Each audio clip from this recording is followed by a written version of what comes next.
কল্যাণী দেবী আজ বেজায় খুশি, কারণ তার একমাত্র মেয়ে রুমকির বিয়ে ঠিক হয়ে গেছে আজ।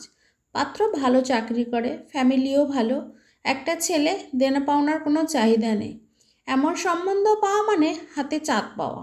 দোষের মধ্যে পাত্রপক্ষটি বাঙাল, আর মেয়ের বাবা একেবারে এদেশীয় ঘটি।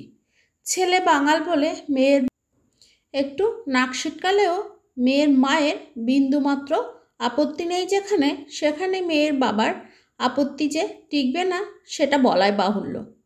হোক না বাঙাল, তাতে কি, ঘটি বাঙালের ঠোকাঠুকি সারা জীবনের। তা কোন সংসারে ঠোকাঠুকি নেই? তাই বলে এত ভালো ভালো ছেলেটার হাতছাড়া করে দেবে? রুমকি কোনো রকমে উচ্চ মাধ্যমিক পাশ করেছে। আসলে পড়াশোনার ইচ্ছা থেকে সংসার করার ইচ্ছা প্রবল তার। সে ছোটবেলায় কেউ যদি তাকে জিজ্ঞাসা করত, বড় হয়ে কি হবি মা, রুমকি এক কথায় উত্তর দিত, ভালো বউ হব। তাই এতদিনের অপেক্ষার অবসান হতে চলেছে রুমকির। মনে মনে সে ভীষণ খুশি। পাত্রটির সাথে তার স্বপ্নের রাজপুত্রের বেজায় মিল পেয়েছে। কিন্তু আমাদের দেশের মেয়েরা, সে এযুগ হোক বা অযুগ হোক, ফর্সা না হলে সেটা মেয়েদের বড্ড দোষের কারণ হয়। যদিও রুমকি তার শ্যামলা মুখের গড়নেই কুপকাত করেছে পাত্রপক্ষকে, তবুও শ্যামলা মেয়ে বেশ কিছুটা তো ঘাটতি থেকেই যায়।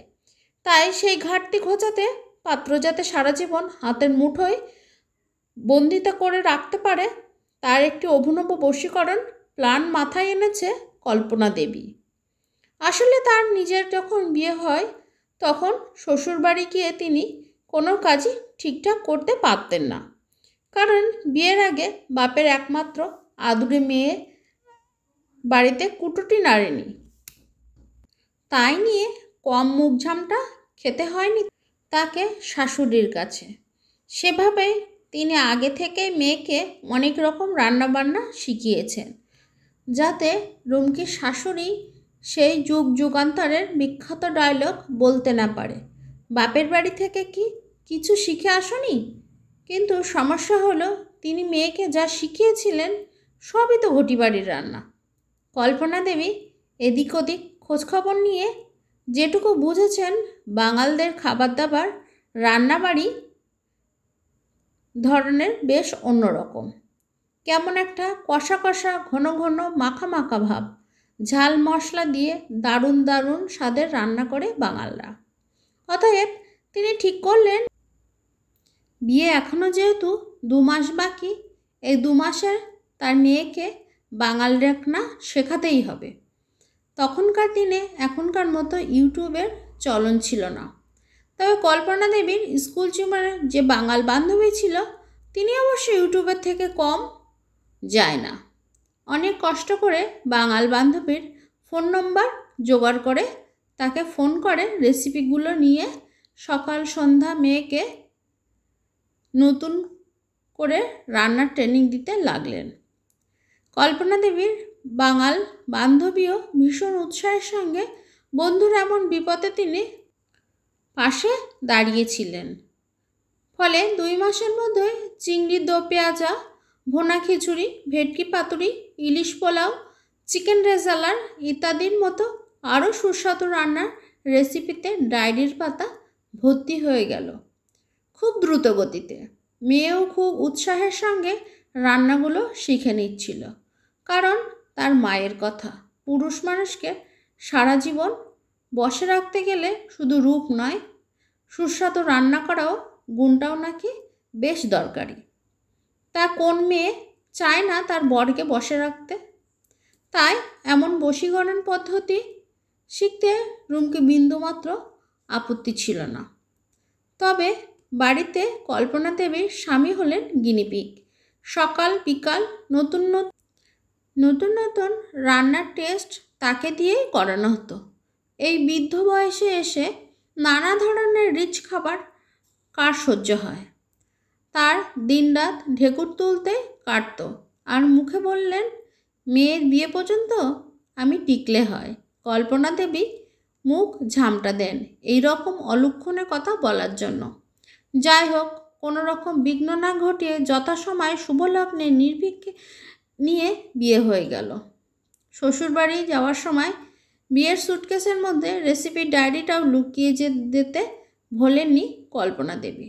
আর মেয়েকে পই পই করে শিখিয়ে দিয়েছেন কিভাবে কতটা দ্রুত শাশুড়ির হাত থেকে রান্নাঘর নিজের দায়িত্বে হাতে নিতে হয়, হরেক রকমের রান্না করে চমকে দিতে হবে।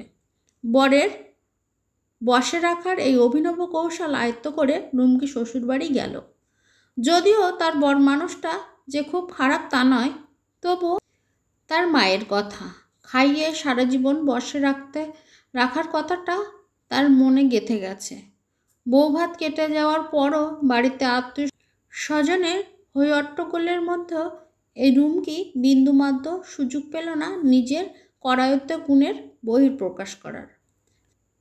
দিরাগমা মেনে বাপের বাড়ি গিয়ে মায়ের কাছে ডায়েরির রেসিপিগুলো আবারও একবার করে মুখস্থ করে ঝালিয়ে নিচ্ছিল সে। রান্না করার সময় ডায়েরি দেখে দেখে সবার সামনে রান্না করা তো যাবে না, কেউ দেখে ফেললে ভারী লজ্জার ব্যাপার। অবশেষে সেই মহা সুযোগ আসলো।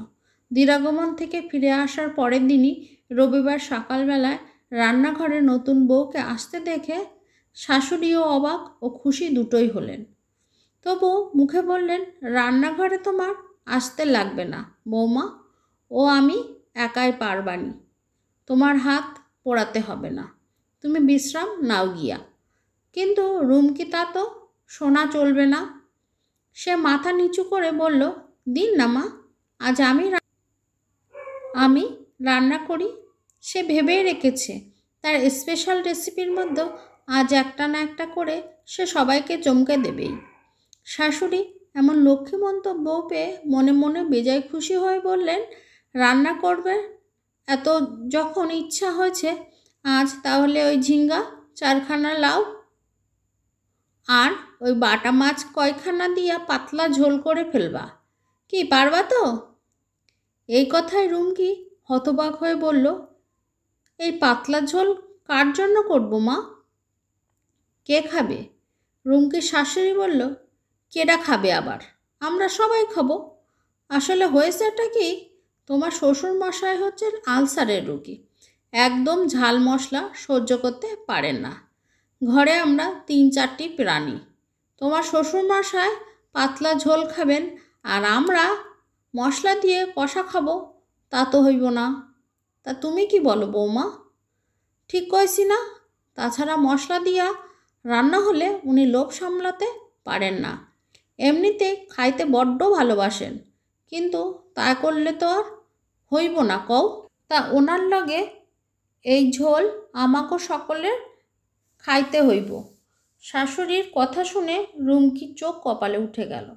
সকাল সন্ধ্যা এত পরিশ্রম করে বাঘা বাঘা রেসিপি শিখে এসে এখন কিনা ঝিঙে দিয়ে বাটা মাছের ঝোল। শাশুড়ি আবার বলল, তা তুমি যখন রান্না করবা বলতেছ তখন রেসিপিটা আমি কইয়াই দিই। ভালো কইরা শোনো, কড়াইতে ছোট্ট 1 চামচ তেল দিবা, তাতে জিরা হলুদ দিয়া আলু ভালো করে মাখাইয়া দিয়া ছেড়ে দিবা, 1খানা মাত্র কাঁচামরিচ না কাটটা দিবা। উনি ঝাল একেবারে সহ্য করতে পারবো না। তারপর 2-1 কাপ জল দিবা, জল ফুটতে এলে ভাজা মাছ কয়খানা দিয়া দিবা। ঝোল নামাইবার ঠিক 2 মিনিট আগে ঝিঙা ছেড়ে দিবা। এতদূর বলে রুমকির দিকে তাকিয়ে বললেন, পারবা তো? একেবারে সোজা, কোনো ঝামেলা নাই মশলা বাটনের। হতাশ বৌমা মাথা নাড়িয়ে জানালো সে পারবে। শাশুড়ি খুব খুশি হয়ে বললেন, শোনো বাপু, একটা খেয়াল রাখবা, ঝিঙা গোল গোল কইরা কাটবা কিন্তু, আর হ্যাঁ, ঝিঙা কিন্তু ঝোলে মিশা গেলে চলবো না। ঝিঙার রং সবুজ থাকতে হইব, আর ঝিঙার গন্ধটাও যেন থাকবে, তবে ঝিঙার ঝোল খাইতে একেবারে অমৃত লাগবো। রেসিপি শুনে এবার রুমকির মাথা ঘোরার অবস্থা। মনে মনে ভাবলো, এত রান্না সে শিখেছে, কিন্তু এরকম কঠিন রান্না কোনো রান্না মনে হয়নি। রান্নার পরেও ঝিঙে শক্ত থাকতে হবে, ঝিঙের রং সবুজ থাকতে হবে, ঝিঙার গন্ধটাও থাকতে হবে। উফ, তাহলে ঝিঙে ঝোলে দেওয়ার দরকারটা কি? কাঁচা খেলেই তো পারে। অবশেষে শাশুড়ির তৃপ্তির হাসি হেসে বলল, এই রান্নাটার নামটা আমি কি দিয়ে আসি জানো? ফিসফাস মাছের ঝোল। এই খাইয়া উনি এখন ভালোই আছেন। রুমকি বরকে বশীকরণ করার এত কঠিন অধ্যাবসায় এমনভাবে বৃথা গেল জেনে তার জন্য কান্না পেয়ে গেল। কিন্তু কিছু করার নেই। মা কাছে থাকলে না হয় একটু গলা জড়িয়ে ধরে একচোট কেঁদেই নিত। অগত্যা শিখে আসা রেসিপিগুলো আপাতত শিকায় তুলে দিয়ে নতুন বাঙাল রান্না এই ফুসফাস মাছের ঝোল রেসিপিটা রান্না করে শ্বশুর শাশুড়ি শুদ্ধ বরকেও বশীকরণের চেষ্টায় নতুন উদ্যমে ঝিঙে কাটতে বসল সে।